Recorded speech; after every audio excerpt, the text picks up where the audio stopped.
തിരുവനന്തപുരത്തേക്ക് പോയാൽ അവിടെ ഈ ജില്ലാ പഞ്ചായത്തിലെ സീറ്റ് തർക്കത്തിന് ഒരു പരിഹാരമായിട്ടുണ്ട് LDF-ല്.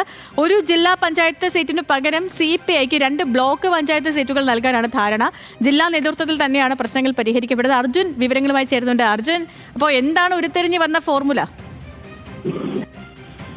സേതു, തിരുവനന്തപുരം ജില്ലാ ഡിവിഷനിലേക്ക് രണ്ട് ഡിവിഷൻ കൂടി വന്നിരുന്നു. ഇതിൽ ഒരു സീറ്റുകൾക്ക് വേണമെന്നായിരുന്നു CPIയുടെ അവകാശവാദം. അത് അംഗീകരിക്കാൻ CPIM തയ്യാറായില്ല.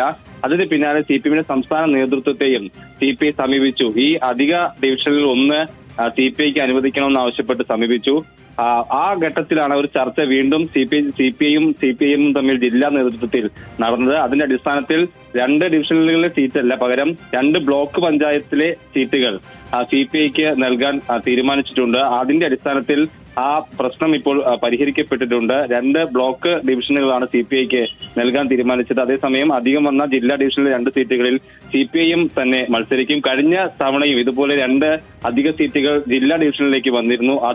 അന്നും CPI ആവശ്യപ്പെട്ടതാണ്. പക്ഷെ അത് ഒന്ന് കേരള കോൺഗ്രസിനും ഒന്ന് CPIMനുമാണ് അന്ന് അനുവദിക്കപ്പെട്ടത്. അതുകൊണ്ട് ഇത്തവണ എന്തായാലും ഒരു സീറ്റ് വേണമെന്നായിരുന്നു CPIയുടെ ആവശ്യം. അതിന് പകരമായി 2 ബ്ലോക്ക് വാർഡുകൾ നൽകിക്കൊണ്ടാണ് ആ പ്രശ്നം ഇപ്പോൾ CPIM പരിഹരിച്ചിട്ടുള്ളത്. എല്ലാ സ്ഥലത്തേക്കുമുള്ള തിരുവനന്തപുരത്തെ സ്ഥാനാർത്ഥികളെ CPIയും CPIMും ഇന്ന് പ്രഖ്യാപിക്കും. ഓക്കെ, ശരി അർജുനാണ് വിവരങ്ങൾ നൽകിയത്.